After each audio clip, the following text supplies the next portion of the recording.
All right, guys. Taylor Carney here at the Redneck Outdoor Channel Podcast. Before we dive into this episode, I want to take a quick moment to ask you guys to follow us. Facebook, YouTube, TikTok, everything. It's all Redneck Outdoor Channel. If you want to keep up with what we got going on, this podcast is a good way for that. Facebook is good. We kind of post a little bit on there. Not as active as we'd like to be, but we'll get better. And YouTube, of course. Watch all of our videos. Watch time hours helps, and a comment will help a lot. It goes a long way if you comment on our videos. Go on this podcast and comment on it. What you want to see us talk about, any kind of topics, or maybe what you want to see on a YouTube video or anything. But anyways, all right, let's get into it. Action!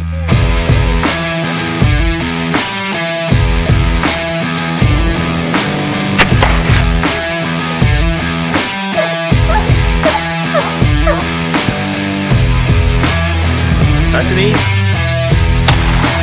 Nothing. That's what we're at. Look at that old son.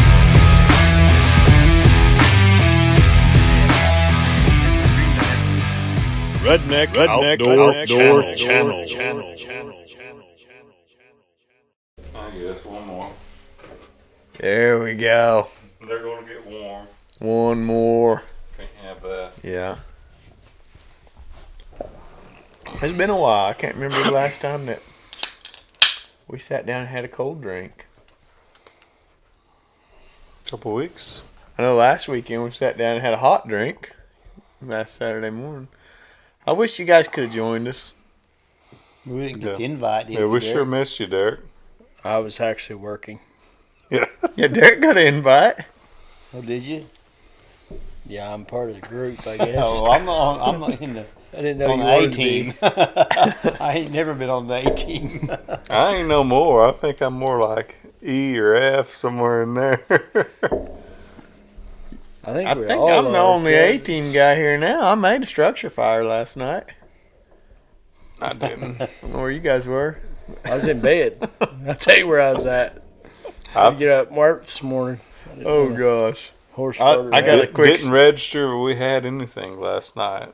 I slept right on through it. Must have turned everything off. Huh. My phone wasn't dinging when I woke up.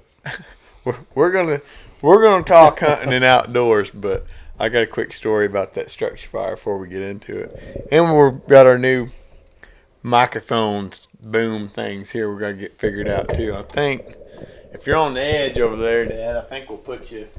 You're not allowed to talk as we are. I think we'll do something like this. Torque her down. What's so funny, Derek? Speak up. Man, You don't I'm have just, to. I'm You just got a mic. enjoying my day. Because you're pointing this way anyhow. Yeah. Chief, am I okay? I mean, you could use a trim. Are you Yeah. growing it out for deer season? I'm doing something. Hey, there. Yeah, I was noticing that a while ago, Cody. That looks real. It wasn't. nice. It wasn't grown out too bad, but I noticed a few days ago it was really crooked, and it probably still is. Don't look too close, but I made it a little better, just for the podcast. So don't say I don't care. So do you think, are you guys into, we'll talk about that real quick. You guys into like the superstitions of deer hunting and stuff, of deer season superstitions? Like I'm sure Cody's big into this kind of stuff, you know.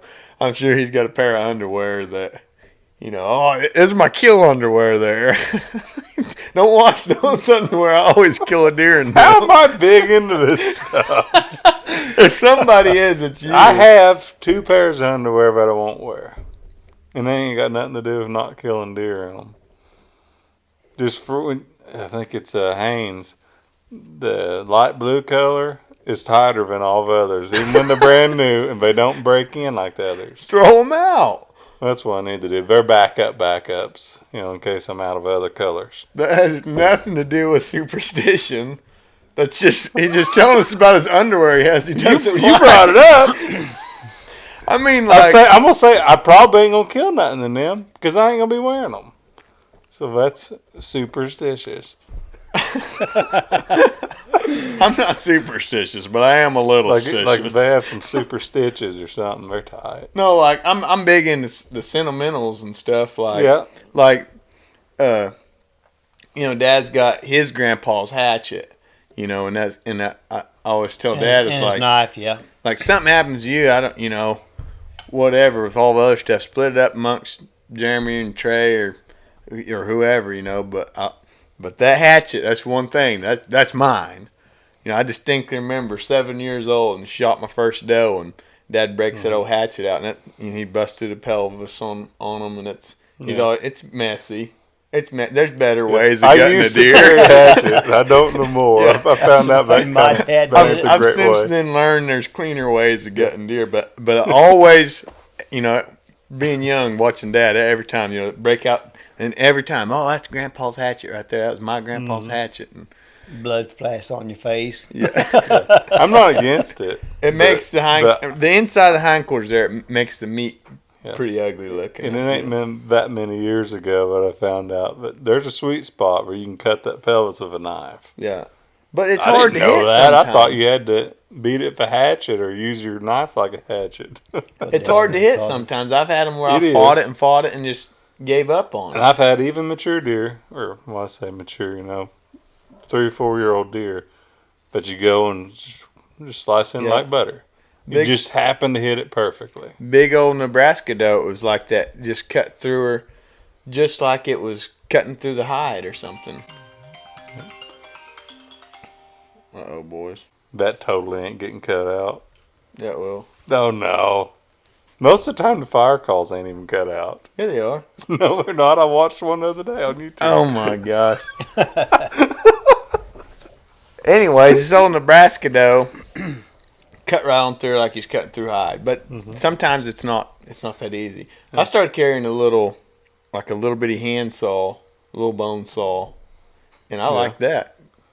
I always have a saw with me because, before the hanging hunt stuff, we always climber hunted. So I just kind of got a habit of bringing a saw. Yeah. And I've tried it. I don't care for it. It Is might it be my a wood saw. saw or a bone saw? If it's a limb saw, it might not work as well. It is a limb saw, but it's really fine. I Huh. I don't know. It works. I just don't care for it. I don't know. But anyways, about the sentimentals and stuff, you get your beard growing out a little bit, and then you think, mine's not. I shaved it the other day. I wish You shaved it all white and trashy like that? Yeah. No, it just don't grow in right here, right here. It's white trash DNA. But no, you let your beard grow out and stuff throughout hunting season for luck. And then if it ain't working, then you do something different. You go for stash or something. I think the mullet. I like to bring the mullet out for deer season. I'm getting her going pretty good now. I feel like it does me well. I'm not superstitious. I can't come up with nothing that I'd say I do to make me like a superstition on that deer hunt. I feel like I've heard you say stuff like that before. When I was a kid, you had your shells. I had my shells on. I got my shells with me. I'm gonna kill one today. I wore them everywhere. I wore them to school and everything. They'd fall over dead if you wore them to school now. So it was just old. It was just old casings, bullet casings. They were what I killed my first and I think third deer with, because I think I lost my second deer. And yeah. And I'd send them with, it was on a shoestring. I wore them every time I go hunting. A couple times I forgot them. We didn't see no deer. It's because I didn't have my bullets. That's a superstition. Yeah. Like, oh yeah. I think Dad got tired of it and got done away with them, I think. I sent them with him to Nebraska. That's when they used to go all the time. And then they didn't come back. He says, I left them hanging in that tree, I think it was the next year we was up there, I sure enough, I got in that tree. They weren't hanging there.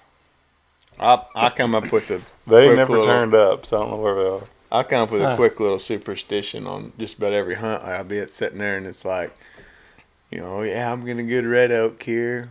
southeast wind. Oh, every time you hunt a red oak on a southeast wind with your climbing stand, you guarantee you're gonna get one. I know you'll. BS. I normally don't remember the details that well to set. I don't know. No, I don't either. You make an Excel I just come sheet up while with you're it on the sitting there, bring a spot. computer. No, I just come up with it on the spot. Oh yeah, I feel good about it now. Derek I feel good about it. Stokes, he always come. It started. We have so much bad luck hunting together. He come up with, you see rabbits, and that's. I don't know if he started off with their good luck. I've heard him say that. Yeah, you see. Oh yeah, rabbits are moving. Yeah, but it changed. Yeah. Because it started off as their good luck. And then it changed to, no, rabbits, we ain't seen nothing. Like, They got rabbits. like, They ain't gonna do. like this is out of his place out there. Like, we see rabbits every time we go. Yeah. But there's something superstitious about it. It's like, we're looking at the same rabbit every morning. Like, yeah, it's the rabbit we seen yesterday. You know, he's still here. He lives here. Oh, he's keeping the deer run off. Yeah. For sure. The deer, they hate that rabbit. Oh, shoot. Now, I got to tell you a quick little story about last night on that structure y'all missed. We get put out and what have you. Boy, he Rub easily it in. said y'all missed. Yeah, You know every that? one of y'all missed it. We wanted you I to know learn that. what it's like to fight fire. Yeah, well, I had a good excuse. I ain't saying what it is. Yeah. anyhow, I was busy. so was I. You know, putting fire out. We get her knocked down, and we're breaking down the hose, and Trey's breaking down the hose. I'm standing over there, you know. You fill in red hat, kind of like a. Yeah, I'm basically the captain, but Cody's not there. So I'm in charge. We got the young guns doing the work, and I'm sitting over with the chief and old Adam too. He's there too. So we're sitting with the chiefs, plural. And anyhow, it's all of a sudden it smells like crap. Bad. It stinks. We're all like, what the heck? Everybody's checking their boots and stuff. You know, it's dog crap. 100%. We don't know what's going on. And Trey comes over there to me after getting this hose broke down. And, oh, by the way, Trey's trying to get the nozzle off the hose. He's trying to break the nozzle off the hose, and it's too tight for him. He can't undo it. So he hollers at Bryson. Bryson comes over there, and he's giving her his all. And I said, why don't you get on one and one of them get on the other? And they both got both hands on it, and they're giving her all they got, and they can't get the nozzle twisted off of this hose. And I was like, come on, boys, you gotta get your man strength, and I was giving them crap about it. But a couple of sissies, what the heck? You know, put the beans to it. You're going to have a man come over there and do it for you? And, give them crap. They give up. We got to get the tools. We're going to get tools out of the truck. And they go over there and get the tools. So I went over there and grabbed a hold of it. So that sumbuck was tight. But I done been giving them crap. Yeah. But at that point, you have to do I've got to get this off of there. Because I've done been giving them hell about it. Yeah. Between two of them, they couldn't do it. I do that to the kids a lot, make fun of them not being able to do something. And you go, oh, man, it really is hard. You know? Yeah, so, I'm giving her the beans. I bust my knuckle open. It was bleeding pretty dang good. I bust my knuckle open that thing when some of the gun finally got it off of there. And I like to pull the nut and getting that thing off of there. It was about a hernia. It was tight. But I had to get it off there because I'd give them boys crap about not having their man strength yet. Yeah. And I figured you was going to the. It turns out it was still charged. No, that's what I thought too. No, I done had it disconnected from the truck. Oh, okay. And but anyhow, I did get it off of there. So, and then go over there and act like it wasn't no thing, you know. I was like, I don't know, boys. You a couple of sissies. I guess you get your man strength one day. I guess a couple of years maybe. give them crap like that. Daddy say that to me. I was in middle school. Oh, you'll get your man strength someday, you know. But I'd act like it wasn't no big deal, but some buck Now was it's you tight. lose your man strength one day. Yeah. But anyhow, Still waiting on mine to come in. then they go over there and it's 2 sections of hose, so they got to break the 2 pieces apart too, and that's whenever it starts smelling like doo doo, real bad. And I was like, what in the heck is going on? And Trey comes over to me after I got it apart, because I guess he had tried, he couldn't break that apart either. And then Bryce went over there and he got it separated, whatever. And Trey says, I picked up the coupling where the 2 hoses meet. He said, I'm pretty sure it was laying in dog crap. I said, I think I got it on my hands. He said, once I smelled it, I put it down and said, Bryson, here, undo this. I can't get it. And I walked off.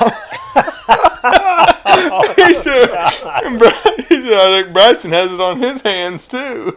And I was like, oh my gosh. So we've been over here with the freaking PSO guy come out for the electric, and the 2 chiefs. And we've been over here debating on where this doo-doo smell's been coming from, checking each other's shoes and stuff. And the whole time, I think it was on those boys' hands. It's all starting to add up. Yeah. And then I got a Snapchat picture of a dog turd this morning from Chief. that's why. That's why. Now it makes sense. Like, what are we sending that for? He probably forgot I wasn't there. And then, we get back, and I've given them crap. I was motioning to Bryson. I smelled my hands. He's like, your hands smell? I was like, no, I was just kind of wondering if yours do. And he's like, I don't know. We get back, and we get in the engine, driving home, and Jared makes us roll all the windows down. He says, golly, it smells like crap in here. Roll the windows down. What the heck is that smell? We get back to the station. I was like, well, I don't smell it now. I don't smell no doo-doo now. And Bryson says, I smell it. I think it might be on my hands. I said, yeah, Bryson, I think it might be on your hands too. And we're giving them crap about going and washing their hands and stuff, but they had to do. Was it wearing gloves? Huh? Gloves? Oh, Bryson said that he didn't have his gloves on, and once he smelled it, he went and put his gloves on. So he's talking about, I think I need a new pair of gloves, he said. I was like,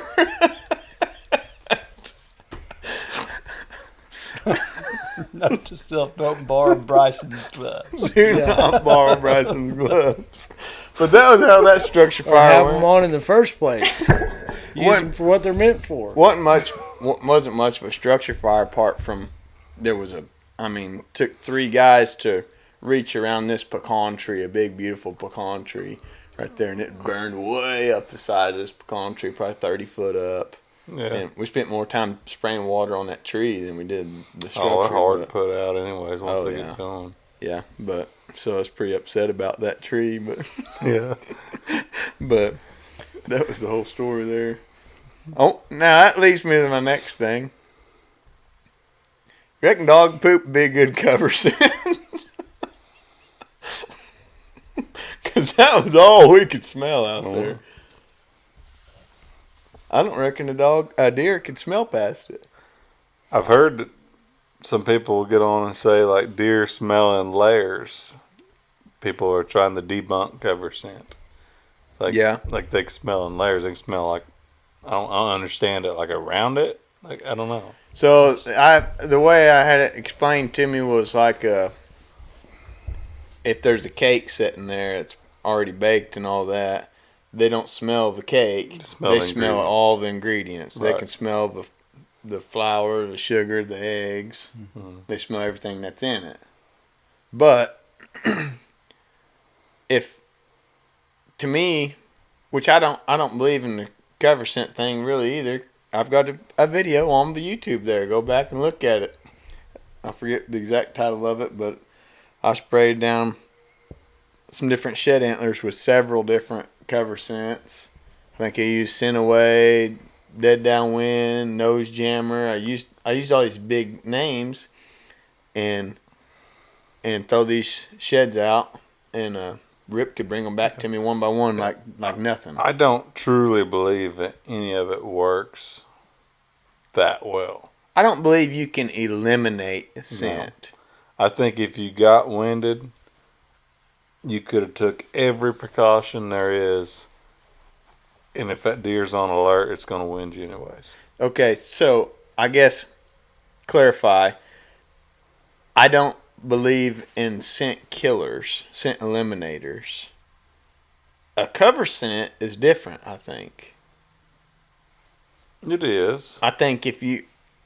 I do that from time to time, get out where I'm going and like, oh, there's a sassafras tree. Mm-hmm. And think about sassafras. If you can identify it, it's got these funny little, look like a dinosaur footprint. But the leaves do. Some of them, I mean, like they got a bunch of different looking leaves, but yeah, but if you can identify one and think about sassafras, is you grab them leaves and kind of tear them leaves up, and it's a real strong smell, almost a sweet smell, kind of. Mm-hmm. And I'll get sitting down somewhere and grab sassafras leaves or even cedar tree. They poke you, you know, but you kind of grind it up, and it's real strong smell. It's like, well, maybe they'll smell that before they smell me. Yeah. And if there's any chance, at least maybe make your scent smell like it's further away. Right.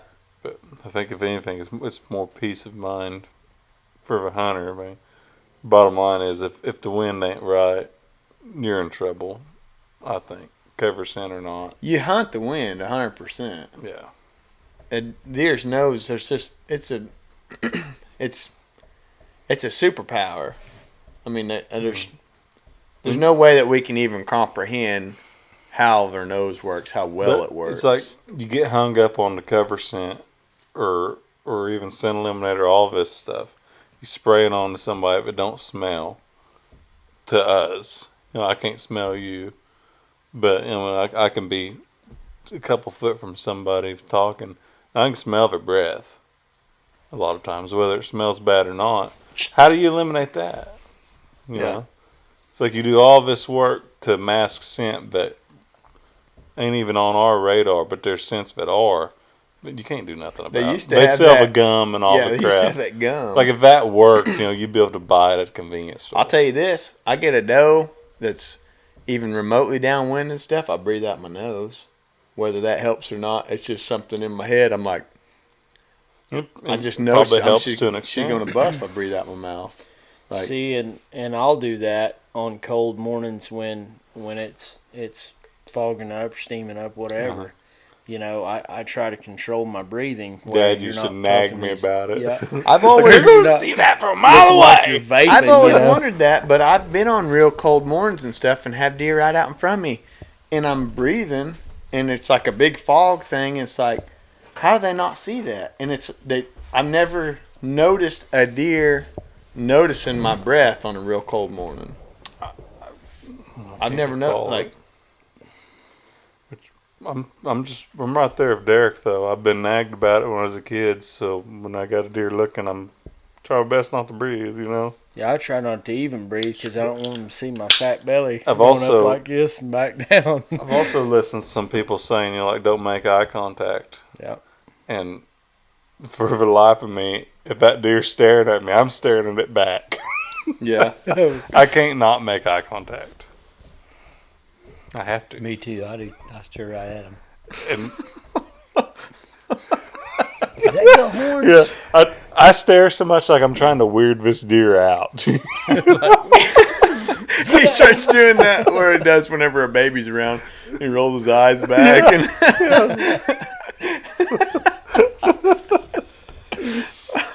No, I was like, I don't know what to do. You're looking at me, okay? I don't know. I'll do something to try to make him turn his head. Baby, you know, Audra, whoever. There's something to deer, like, feeling your presence, though. It's like whatever state of mind you're in, you may or may not get busted easier. Like, if I'm in like the full on, I'm gonna kill something. I'm running an arrow through the next freaking spike or Y buck that comes through here. I don't care if it's old nub dog, and I'm shooting that sucker. It's like you don't get on them. It's like I'm just the opposite. I feel like most of the time when I say I'm just going to go in and I'm just going to kill something, it's like I normally end up having a better hunt because of that mindset. there's two different things to that. But and I go in and say, well, I'm going to be picky. I ain't shooting this. Ain't shooting that. And it seems like most of the time those sets, the ones I put the most effort into seem to be the least productive. But is that, you're talking more along the lines of your mindset and how you're hunting, whereas I'm talking more about like when deer are coming in, it's like if I'm after, I'm like, man, I'm not shooting that sucker unless it's sure enough mounter. Then these younger deer come in and stuff, and you're like, and you can't shoot them off. It's like they know that you're not going to shoot them. I had, in one day, I did an all-day sit last year. I had 3 different mediocre basket bucks that just wouldn't leave. One of them sniffing the bottom trees in a climber. Yeah. Sniffing on the tree. I think it licked on my pull rope. It's like, come on, leave, dude. But it's like I happen to have some good intel that there's a giant in this area. But if you'd have been in full-on redneck mode, I'd have shot him in the face. 100%. I was gonna say that they wouldn't have lingered like that. For one, you'd been. I'd have had him shot. I'd have shot his little spike buddy, But I feel like they just, I don't know. It's like they can just tell whether you're hunting them or not. They know if you're hunting them. Does like they those are just hard. Those are so hard. What do you mean? I can go out. I mean, short of like a yearling doe, like a young, really dumb one. Yeah.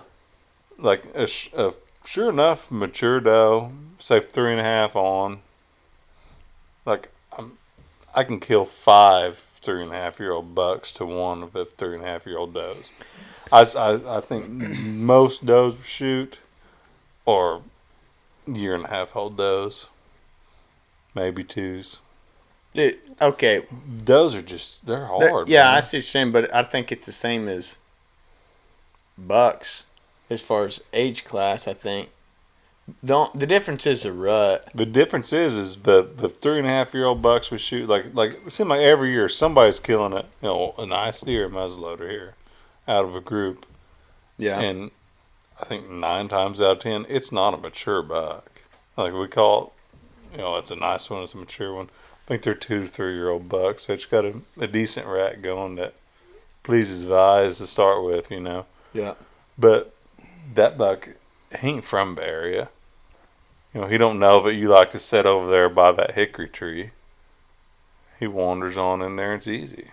That's a big difference. Is that a doe, you're in their living room, whereas, especially the rut and stuff, that especially a 3.5-year-old buck. If a guy wants to shoot a 3.5-year-old buck, 3.5-year-old bucks go dumb. The last week of October. Absolutely. They're fired up. They're like, man.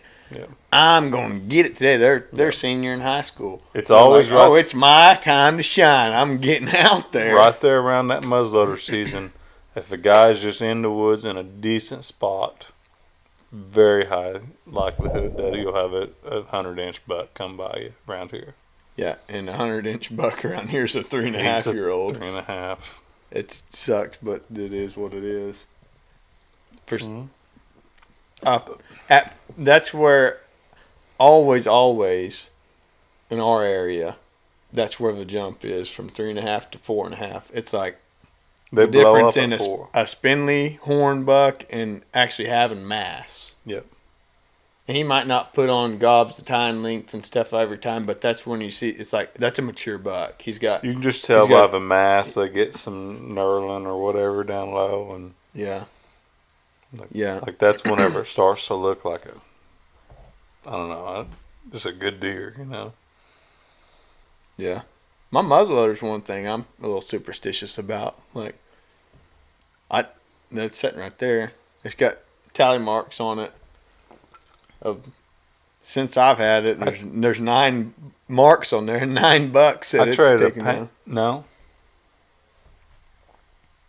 Did I buy that thing? I got it from you, yeah. Yeah. I don't remember if I bought it at a pawn shop or if I traded a paintball gun for it. I don't know. It's killed $9 that I've known since I've owned it. I was so dang tickled Not with all that. of them are mine. Because I got it, I think I was 16 or something like that. It's like, I bought a gun. It's like, he didn't even do paperwork. And then I found out, well, they don't do paperwork on muzzleloader. Probably not supposed to sell it to a 16-year-old, but that's beyond the point. Yeah. No, that's an exact example right there, that buck there. Hunting 10 7/8. And it's 3.5-year-old buck. Last week of October, it was Monday morning, muzzleloader. Well, it was Monday evening I shot it, but it was Monday morning I get to work and it was like 80 degrees. And the temperature's just dropping. And by the time I left work, it was like 50 degrees. And a whole butt home, I had like an hour of daylight. I race home. I got my camouflage, my muzzleloader in the truck and everything, throwing my gear on as I'm walking out to the woods and get out there, out back and sit down, and here he come pushing a doe fawn. Out back? It was at that place? It was when I lived in Murphy, yeah. And the public land borders my the back of my property. I had like a quarter of an acre of timber. Okay, I'm thinking of a different deer. I was thinking it was the one you shot in the same little area you shot that 10-point there. Nope, that would be. I remember when you shot that him buck on the other side. And it was like the bass guy taking a picture of his fish, you know. Like, me and Derek was out hunting somewhere. I was like, dang, Taylor shot a stud, you know. The 10-point? Yeah. Oh, yeah. And didn't actually see him, you know. He's a 108, like, 108 inches that buck is. But he Van Dammed us. Propped him up on some sticks. And I didn't know what he was when I shot him either. It was like last few minutes of daylight, and I seen him. He's over there, I mean, just raking a scrape. And just raking the freaking limb. And I got these does at like 20 yards. I'm sitting on the ground in front of an old log. And he come running in there and ran them does off. This one doe's like perfect right in front of me at like 20 yards. And he come running in there, and right where she was standing, he slid like hooves forward like cartoon, slid to a stop with his nose up in the air. And I was like, boom! I was like, I'm pretty sure that was a buck. Dropped him dead in his tracks. Smoke clears, and there's a white belly there. I was like, well, it's dead where it was. Walked up on it, like, man, that's a 10-pointer. The best. It's a nice public land buck there, too. The best, I didn't know what he was story I can come up with was the 9-point Sam shot youth season a few years ago down there. Almost the exact same spot. Very close, yeah. That 10-point and that 8-point there come from. So, I think we'd missed like 2 or 3 deer this weekend already. And I think it was the last evening, youth season, and it's like plumb getting to be dark. And we had a couple deer come in behind us, coming around us, they ain't 10 yards. And the first one I could see well, like it's a little dink, you know. I knew there was another deer coming, but I wasn't too concerned about it because this one's like right here. And trying to get him lined up on it. He swears to this day that he didn't shoot that deer because he seen the big one coming. Huh. I say no. But anyhow, because he's trying, I was like, do you see it? You know, like, shoot it. Like, I done had the hammer cocked and everything. It's like, I was like, shoot this thing. It's like, it's almost over. Shoot it, dude. Like, it's dark. And it worked its way almost about this angle on us. And to the point I'm waiting on him to get lined up, and he just ain't getting lined up. And I could tell there's another deer at this time, like straight to my left. Yeah. Like 10, 12 yards. I said, well, here. I grabbed the gun and turned it. I said, shoot this one. Like, I'm mad. But he shot it and it just kind of rolled, you know. Yeah. It's all right, you know. We got up and grabbed all our crap and walked over there. It's like, man, it's a nice deer, you know. We're all excited and stuff. It's like, I had no idea. I remember, You just knew I can it was remember a deer. shaking. Like, I'm excited. I'm shaking, you know, like I just killed a really nice deer, you know. And Sam did. We didn't even know it. You know, it could have been a fawn for all I knew. All I knew there was a deer right here in the wide open. Huh. But what's funny was I would never thought deer would have come right there. And there's some of that little grass, you know, it gets little dangly things on it. I don't know how to explain it. Like, it turns brown, but it's got this little, not clover, I don't know, little dangly things all over. Anyhow, when we first went to sit down, it's the first time we ever hunted this spot.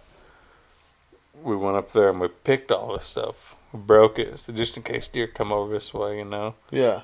Like the wind was blowing straight that way. I remember while we were doing it, it's like, this is dumb. Huh. Like, why would we even bother if it's grass? But we did. And sure enough, that's right where the deer was. If we hadn't have broke that grass, you wouldn't be able to see him. The best I didn't know what he was story I can think of is not my own. It's Derek Stokes.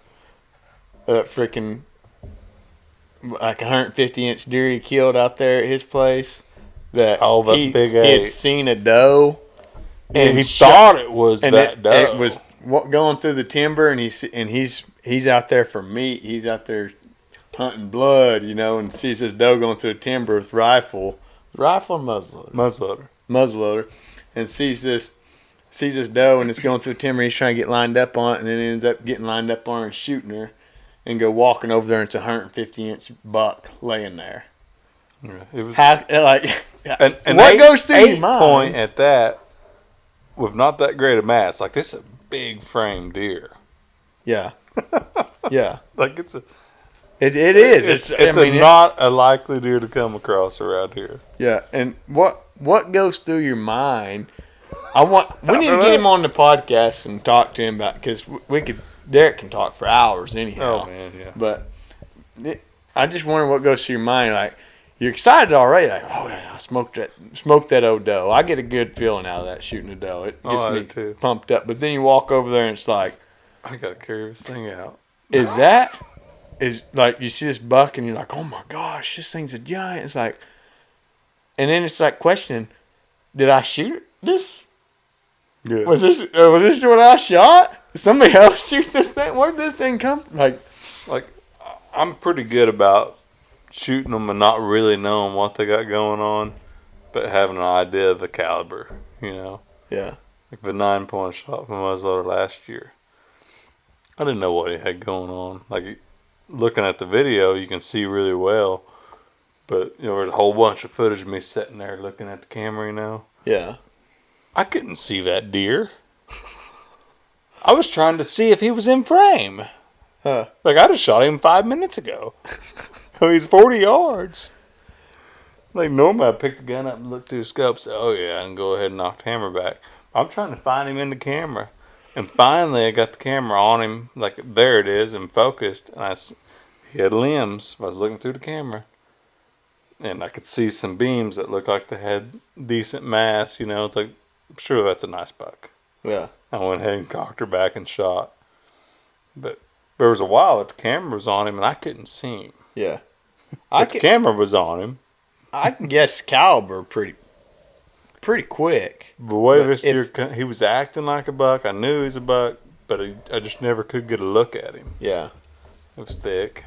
But if it's somewhere that I'm running cameras, even on public land, I'll find, like, I'll just see a deer, and it's like, oh, that's that buck right there. Like, immediately, if I've got just one trail camera photo of him, as soon as I see him, like, oh, that's that deer. Like, I can identify them. I might have 15 bucks on camera in this one spot on public land. Yeah, I can do it at the house. I don't know why. I just recall them like that. Well, not me. I ain't had a trail camera on not public. No, I can't do that. Dad, we get. I ain't had a camera on I get the public thing in home years. and figured out that that's, you know, At the I house, can't do that. I never been that good. Yeah. My memory ain't that good. It's like that set of sheds that me and Dad found. That I found one, he found the other, and I had this deer on trail camera, but it was the off side. The side that I found, it was a match set. And I didn't know it because the side that I found was offside on the trail camera deal, and you couldn't see it very good. But I seen his side and immediately recognized it. I was like, oh, I seen that deer. I grunted at him. He tucked tail and ran. It's like, I got him on trail camera, so I'm going to go find it real quick. And just off the shed, just right immediately, I was like, yep, I know that deer. Go scrolling, and this is public land.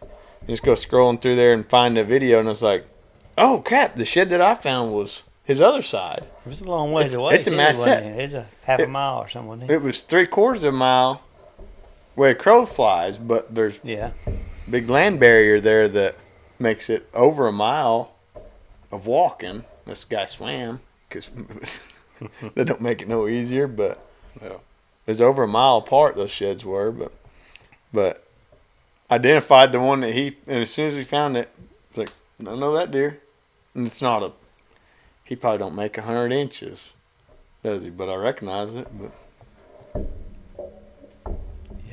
But that deer there, since we were talking about Sam's deer and that 10 point, and that 8 point over there, they kind of all come from the same spot and piece public. Well, and this kind of ties into the cover scent thing too. Is I don't really play into the whole deer pee thing, either doe pee, doe estrus and stuff. But I've always kind of thought, well, if I'm hunting right here, it's like, okay, I'm playing the wind. This is what I'm expecting deer to come from.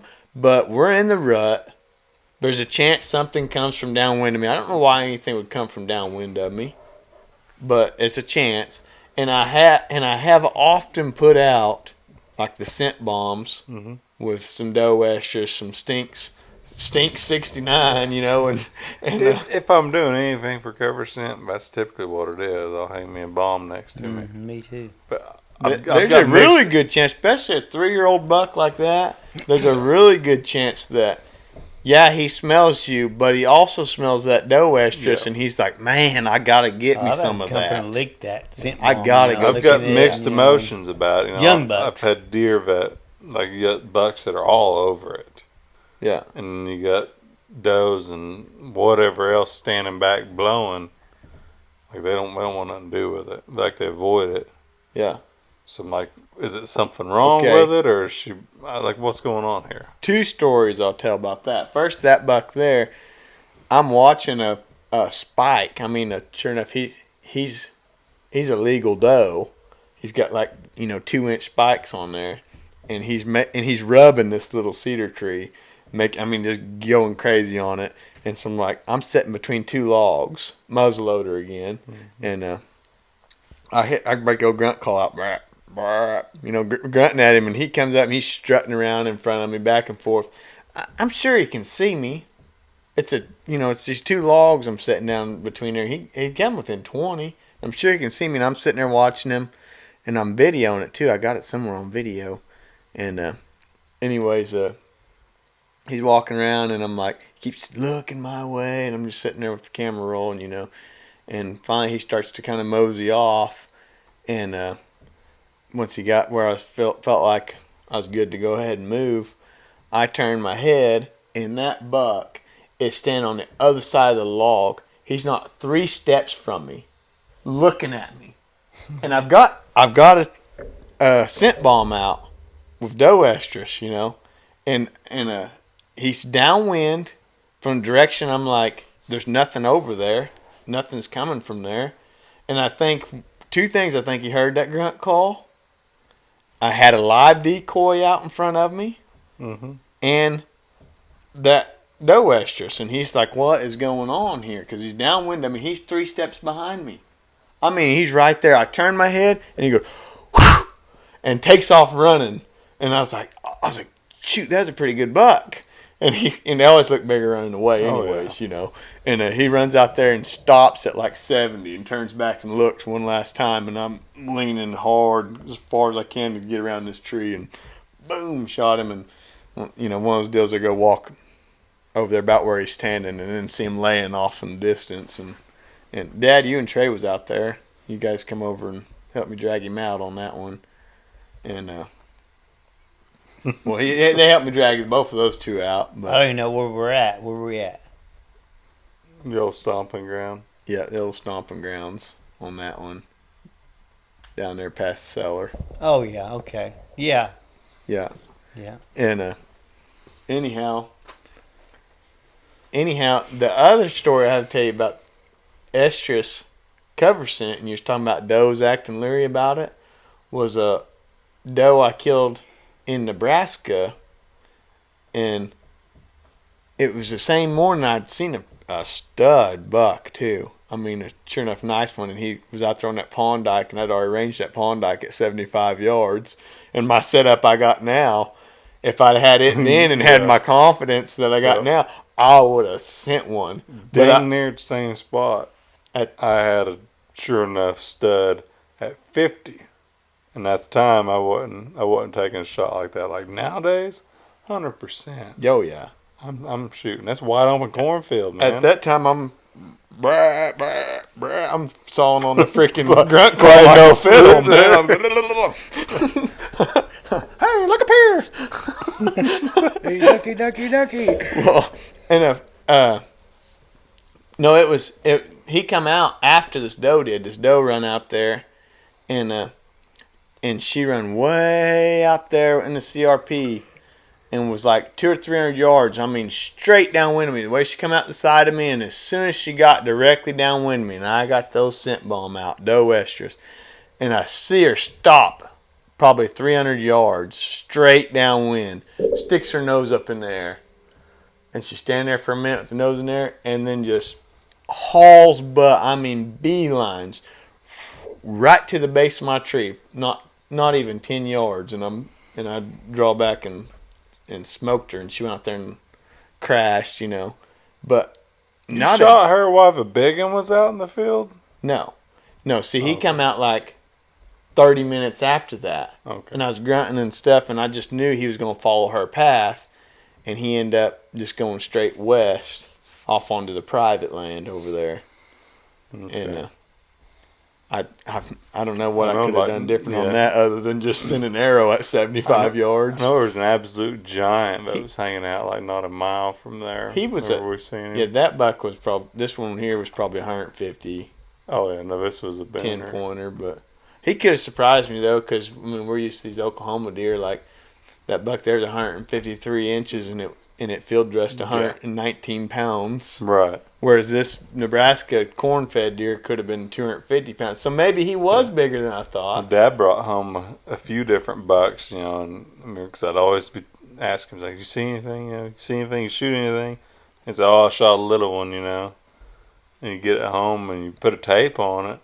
It's a 120-inch deer, 125, you know. And he said, "Well, it looked little to me, you know." Looks smaller, but yeah. It's on a 200-pound deer on the hoof, you know. Yeah.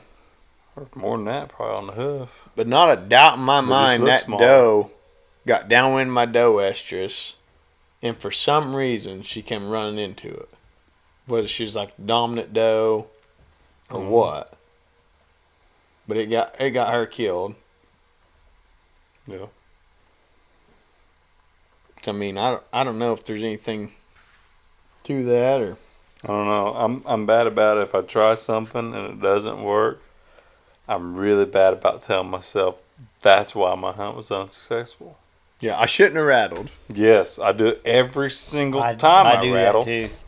I've only rattled in I've never one had buck good that I luck shot, rattling. and I really just Man, know I that's should- what done it. I shouldn't have done that. I shouldn't have rattled. Maybe Yeah, I do that second guess. What I don't like blind calling. I just don't have luck with it. Not blind. Like my number one thing, like if I'm hunting in late October, November, it'd be hard pressed to get me to leave without a grunt call. Yeah, More than 50, probably somewhere around 70% of my bucks I've ever killed, grunt call brought that buck into bow range. but like that buck that I was just telling you about, me and Dad found the sheds to, and I recognized him, and it was a buck I grunted at, and I went brrrt, and he stops and brrrt. He looks back and then just tucks tail and just goes. He's upwind from me, and I was like, what the heck? But probably a 3-year-old buck. He's busted up too. He's got broken G3. Yeah, He maybe broke he off just down. took a good whooping or something. He could already had a whooping. I've never, that I can recall, I can never think of a deer that didn't respond somewhat positively to a grunt call. Like I've had them, but just they're not coming in, But I've never had it spook one. Yeah. I brought does in with it before. Yeah. Straight up, like they're out there, grunt at them, get their attention, and you keep their attention. And once they turn away and start to go the other way, just give it a blip, blip. Just get their attention. It's like if their head's pointing that way, they migrate that way. Huh. Just keep on. I've done it right over here at Grandpa's. I can't done tell it you. to a doe one time, and I shot her too. I can't tell you how many times I've, grunted and it's been kind of late in the evening, and they do this slow. They kind of walk back and forth, and they're slowly getting closer, and it's like night's falling, and I don't even know what this deer is, but they're so slow to move in on you, and they wait till it's like I can't even see him now. Like it was probably a good one. Yeah, it's like that had to have been a nice one, and then it's like gets to where it's dark, and I can still hear him pacing, and I'm like, oh, he's got to be 20 now. Like we worked one last year or year before down there, come in on the boat. It's like this deer, like most of the evening we can grunt and this thing would stomp and grunt and make noise. It's like he's here, he's there, but we was right on the edge of some real thick stuff. But right where we was sitting, we could see we're rifle hunting, Yeah. Like you can probably shoot 120 yards through the timber, but it's almost like a straight wall where it goes into thick stuff, and that deer wouldn't come out of that thick stuff. Huh. I think it was a perfect example. If he had a well-set decoy, he might have come out of there. Because he was fired up, grunting and snorting. And what got us started grunting at him was we heard him chasing in there. Yeah. Grunting and chasing. Like, where's Buck, Like any second he's going to come out, and Sam's getting plumb tired of holding this gun up. I had one in Gabe and Joseph's favorite wildlife management area over there that I'd grunted up last light. Same scenario, and I had him in bow range and drew back on him 3 or 4 times. And it's like, and I got my binoculars with me, and I'm tucked in, brushed in good on this tree. It's like a dead tree. It's like it had just died this year. None of the leaves fell off of it. Right. It's some kind of oak, I think. It might have been a red oak or something. Could have been post. I don't know, but it's like the leaves are all still on it, and so but really noisy. But I'm brushed in good, and this deer, I'd grind him over, and it's like last light, and I know it was, Pope and young deer, and pull my binoculars up on him, and I'm like, oh, 100% buck, good, good buck. And it's like, and I could get drew back. I drew back on him 3 or 4 times. I could get all the way drew back on him, and couldn't see him through my peep sight. It's like last light, and I'm like, I just can't see him. Can't see through the peep sight. I still had probably at least 5 minutes of shooting light, legal shooting light. Yeah. But it's like if I had a crossbow, that deer's dead. 100%. Scope grabs light. Well, through the binoculars, I could see him plain as day. I was like, "That's a good buck. That's that's a 120-inch deer, probably. Decent buck." But through I draw back through my peep sight, just nothing, just a blur. I could see my pin, couldn't see nothing behind it. That's another example of didn't know what he was. Shot one as a kid in Nebraska. Sitting at Robbie's stand there. I could see an outline of a deer. It's like I probably should have been down 10 minutes ago, but you can still see. It's like, that was back in the day. I didn't know there was a time.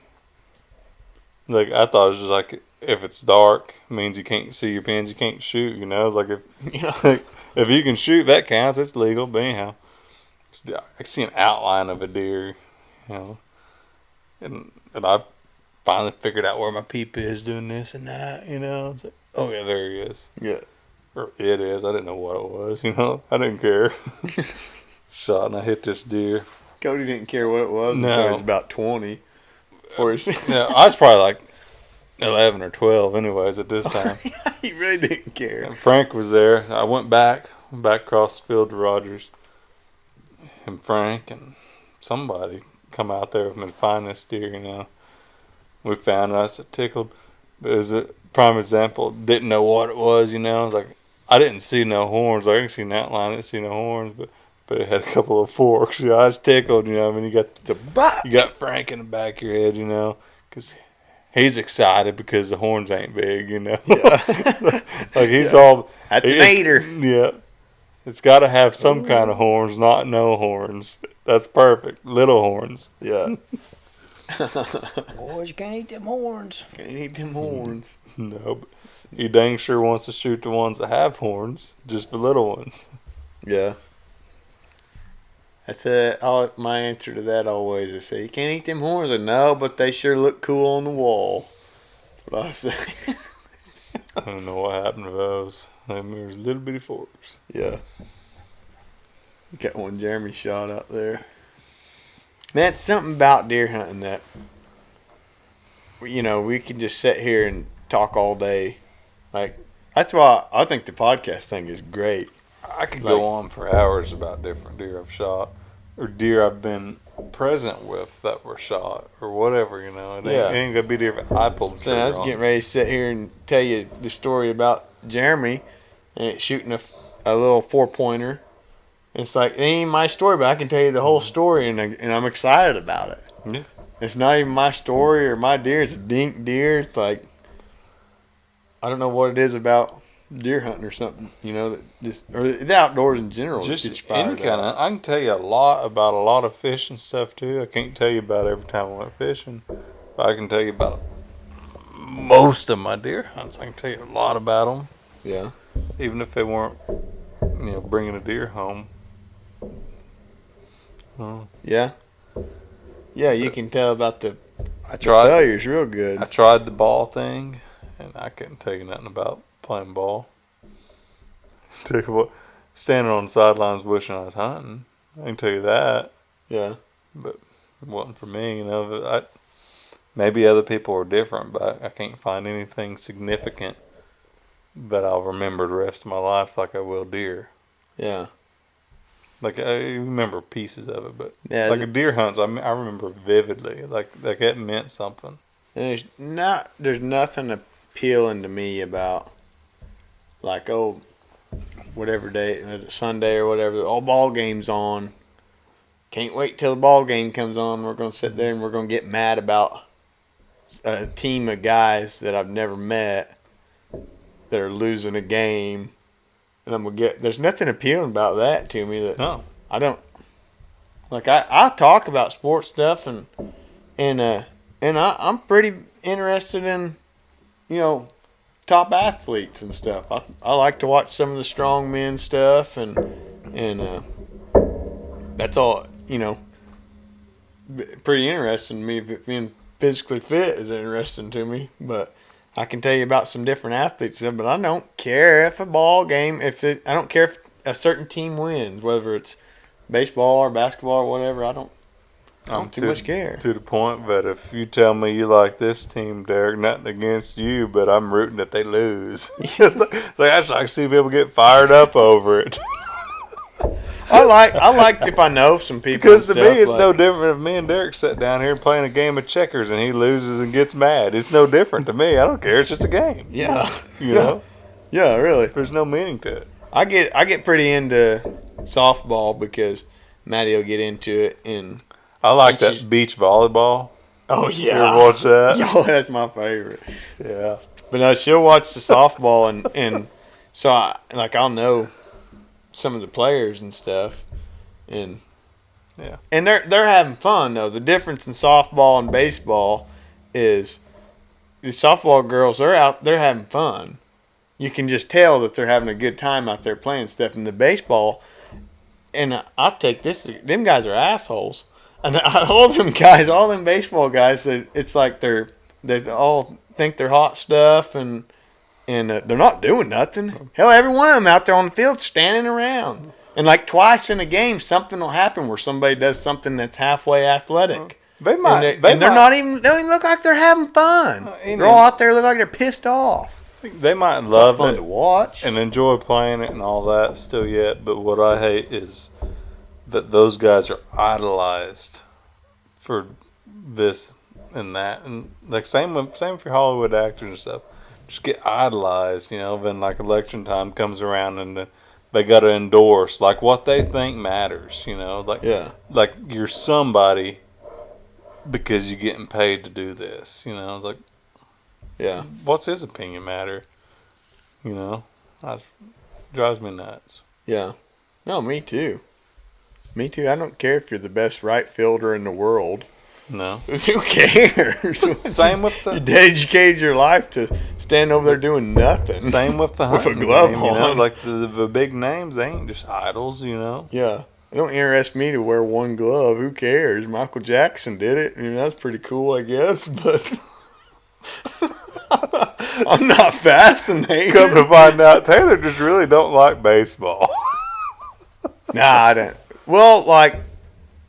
I don't know. It's like I even felt like in high school that I played football and I was powerlifting. I thought, okay, I get a free gym if I do weightlifting at school, so I work out and I like being in shape. And it's like, so I got in powerlifting. They pretty well begged me to play football, and not the coaches, they didn't care. I was ass, but but the other players, played football, didn't really care of it, none. And then like football off season, I liked that better than football season because in off season we actually worked out. We hit weights and ran and like was in really good shape, and that's what I was there for. Yeah. So I liked football off season, and I felt like the baseball players just went to play baseball because we'd be out there running.